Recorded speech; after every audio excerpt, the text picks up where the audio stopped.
Hey guys, we finally made it to the 20th century. Unit 8's focus is Virginia in the 1900s. Let's take a second to look at the objectives for this unit. Number 1, I can describe the economic and social transition from a rural agricultural society to a more urban industrialized society, including the reasons people came to Virginia from other states and countries.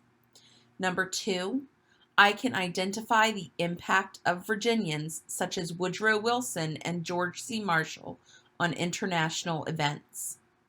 Number 3, I can identify the social and political events in Virginia linked to desegregation and massive resistance and their relationship to national history. And number 4, I can identify the political, social, and/or economic contributions made by Maggie L. Walker, Harry F. Byrd Sr., Oliver W. Hill, Arthur R. Ashe Jr., A. Linwood Holton Jr., and L. Douglas Wilder. Next, let's get some vocabulary out of the way. Technology refers to inventions that solve problems and help make the production of goods and services easier. Allies are nations that support one another in times of war. Segregation is the separation of people, usually based on race. Desegregation is abolishing racial segregation by opening schools, parks, and libraries to people of all races. And integrate means bringing all races together, especially with the use of public facilities to try to ensure equality. Before we dive in, let's look at where we left off with our previous units. The Civil War, which lasted from 1861 to 1865, ended in a Union win. Afterwards, Virginia and the South were left destroyed. Slaves were freed, but they had nothing they needed to lead independent lives. This is where the Reconstruction era came in. Between 1865 and 1877, many things had to happen. Railroads led to industrialization and a shift away from farming. The Freedmen's Bureau was created to help newly freed slaves get housing, medicine, and other necessities. And Jim Crow laws and black codes institutionalized racism and discrimination in America. Now, at the end of the Reconstruction era, and for many years after, it seemed as though things were looking up for Virginia. The expansion of the railroads had led to a shift from a mostly agricultural economy to a largely industrial or factory-based economy. People were moving to the cities for greater job opportunities and away from farms. The economy was expanding, and the South was rebuilding. However, the United States unfortunately didn't exist in a tiny little bubble. There was a great big world out there, and things weren't going well. 1914 was marked by the beginning of the greatest war in history to that point.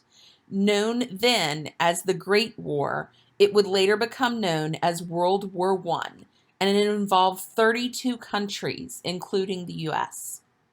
Over the next 3 years, the United States tried to remain neutral, although it did supply necessary materials to one side and not the other.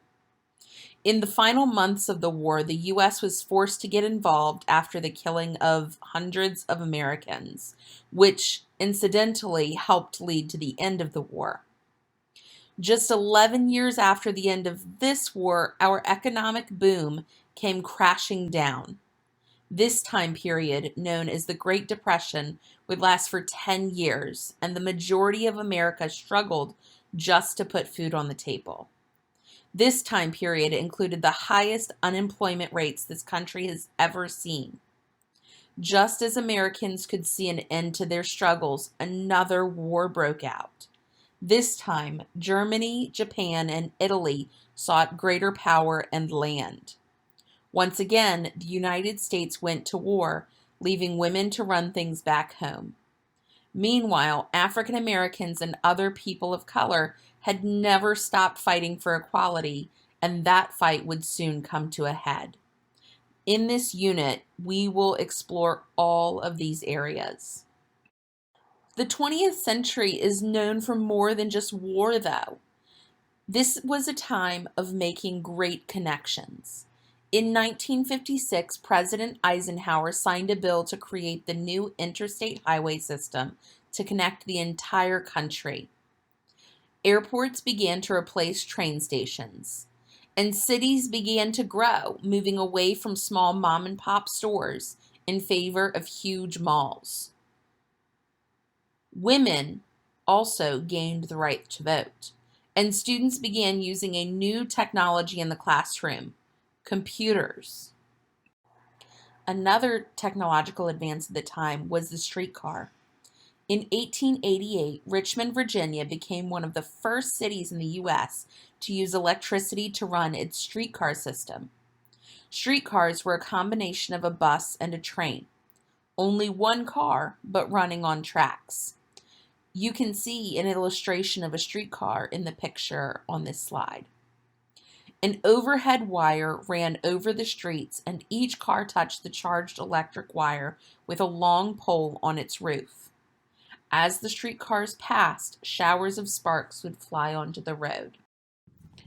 Looking at the early 1900s, there are three big events that we need to keep in mind because they affected every facet of life in Virginia throughout the 20th century.